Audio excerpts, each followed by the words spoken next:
The Bloomed Rose, Finding Strength in Vulnerability. The story of Rose Bennett, overcoming narcissistic abuse. Hello, beautiful souls, and welcome to this heartfelt journey, The Bloomed Rose, Finding Strength in Vulnerability. The story of Rose Bennett. Today, we walk through the empowering 10-part story of a woman who faced the storm of narcissistic abuse and chose to rise. A story not just about survival, but transcendence. Whether you're healing, beginning your journey, or supporting a loved one, this story is for you. May you find within these words the seeds of hope, resilience, and unbreakable self-love.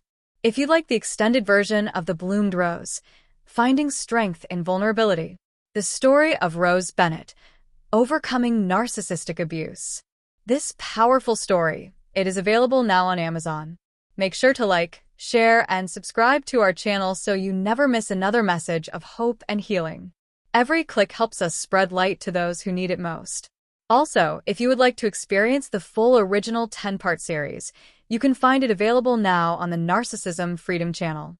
We encourage you to start right at the beginning with Part 1, the beginning of the bloom, and follow Rose's journey all the way through to Part 10. Witness the full transformation and let it inspire your own blooming. Now, let's begin. Part 1. The beginning of the bloom. Rose Bennett grew up in a small town wrapped in fields of lavender and the comfort of predictability. Her heart was open, her laughter abundant, and her spirit curious. As a child, she believed in the goodness of the world and trusted easily. She found joy in the smallest of things, a sunrise, a whispered story, a handwritten note. Her innocence was her strength. But little did she know, the world outside wasn't always as kind as the garden in which she bloomed. Part 2. The Subtle Shadows. In her early 20s, Rose met someone who seemed charming, magnetic, and deeply attentive. At first, he made her feel seen in a way no one else ever had. His words were honey, his gestures grand. She felt chosen. But as time passed, the attention turned into control, the charm into manipulation. Slowly, like a fog creeping in, the narcissistic abuse began, subtle criticisms, isolation from loved ones, shifting blame. Rose questioned herself, then defended him. She didn't see it for what it was. Not yet. Part 3. The Erosion of Self. The vibrant woman who once danced in meadows and wrote poems about the sky began to disappear. Rose's voice grew quiet, her eyes dimmed. She was constantly walking on eggshells, trying to keep the peace, to earn back the love he withheld. Her reality was distorted. She began to believe she was difficult, dramatic, unworthy. The mirror no longer reflected who she once was. Friends drifted away. Her world became small, and her spirit bent beneath the weight of emotional warfare. Part 4. Seeds of Doubt. But something inside her, something small and sacred, refused to die. Rose began to notice patterns. The moments of cruelty, followed by guilt-tripping apologies. The emotional roller coaster. The deep, haunting loneliness despite being in a relationship. She started to journal again, secretly at night. Each word was a thread, stitching her back together. She began reading articles, watching videos, and for the first time, she whispered the word, narcissist. It didn't just describe him. It explained her pain. The truth began to awaken her. Part 5. The Breaking Point.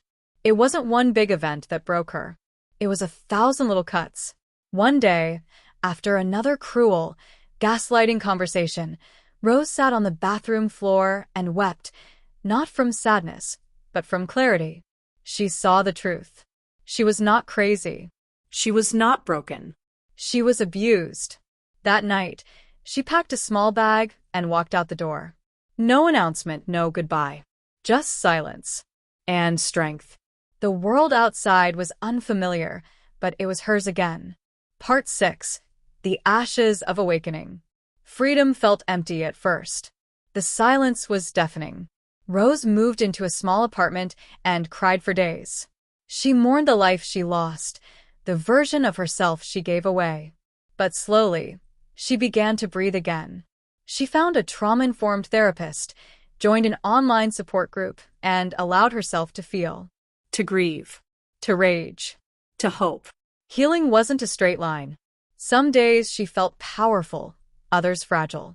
But she showed up for herself, again and again. Part 7. Rebuilding the Garden. With every therapy session, every morning walk, every journal entry, Rose reclaimed a piece of herself. She started painting again, something she had not done in years.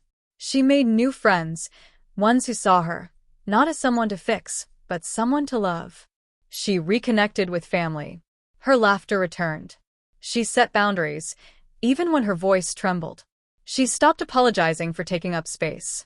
The garden of her soul began to grow new life. Wild, free, and unapologetic. Part 8. The Power of Vulnerability. Rose began to speak out. She shared her story with women's groups, in blog posts, and on social media. Her vulnerability became her superpower. People listened. Survivors reached out. She was no longer ashamed. She was empowered. She turned her pain into purpose. Vulnerability didn't mean weakness. It meant bravery.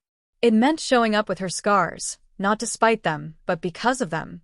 And in doing so, she created space for others to do the same. Part 9. The New Roots. Years passed. Rose was no longer the girl in the mirror searching for herself. She had become a woman rooted in truth, dignity, and love. She knew the red flags. She knew her worth.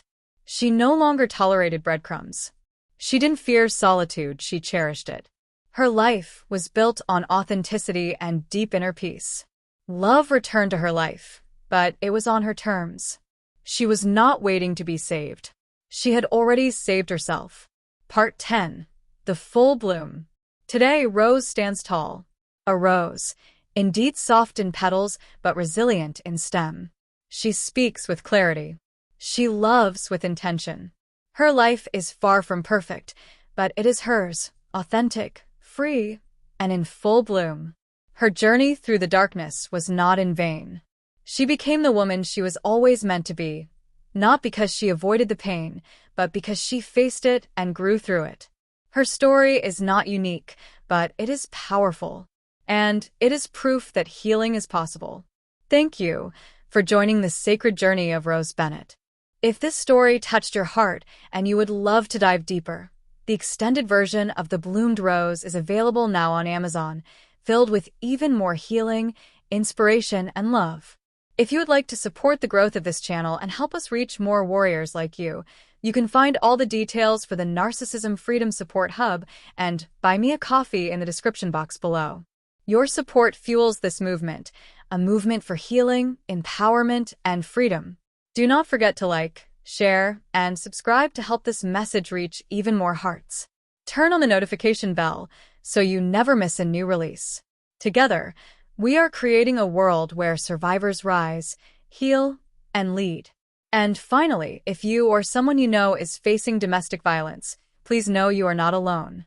Help is available.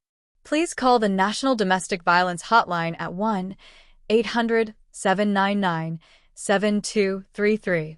You are worthy of love. You are worthy of safety.